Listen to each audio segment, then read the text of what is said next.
जीवन में समस्याएं हैं।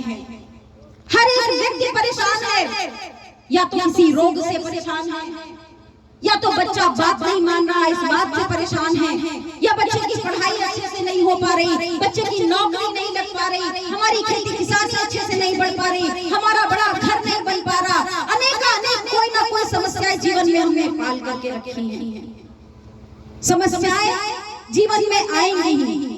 यदि आपने इस धरा पर जन्म लिया है, इसका सीधा सीधा एक मतलब है कि कहीं ना कहीं आपका कोई ना कोई प्रारब्ध बचा था जिसको आपको भोगना ही था, इसीलिए आप इस धरती पर जन्म लेकर के आए हैं। और आपका प्रारब्ध ही है जो आपके जीवन में सुख या दुख जैसी भी परिस्थितियां होती है, केवल और केवल आपके प्रारब्ध के माध्यम से ही आता है।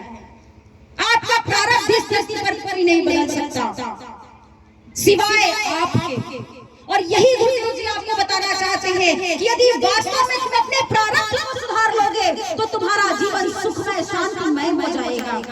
और प्रारब्ध को सुधारने के लिए गुरुवर ने बताया सत्कर्म करना सीख लो, मानवता की सेवा करना सीख लो, धर्म की रक्षा करना सीख लो, राष्ट्र की रक्षा करना सीख लो, तुम्हारा प्रारब्ध अपने आप बदल जाएगा। आएंगी परिस्थितियां, अनेक संघर्ष इस रास्ते पर आएंगे, मगर विश्वास होना चाहिए अपनी प्रगत सत्ता पर, अपने सद्गुरुदेव पर कि चाहे कैसी भी परिस्थितियां हमारे जीवन में आ जाए, यह जीवन यदि हमने समाज कल्याण के लिए समर्पित किया है तो फिर मां और गुरुवर के चरणों से हमें कभी कोई दूर नहीं कर पाएगा।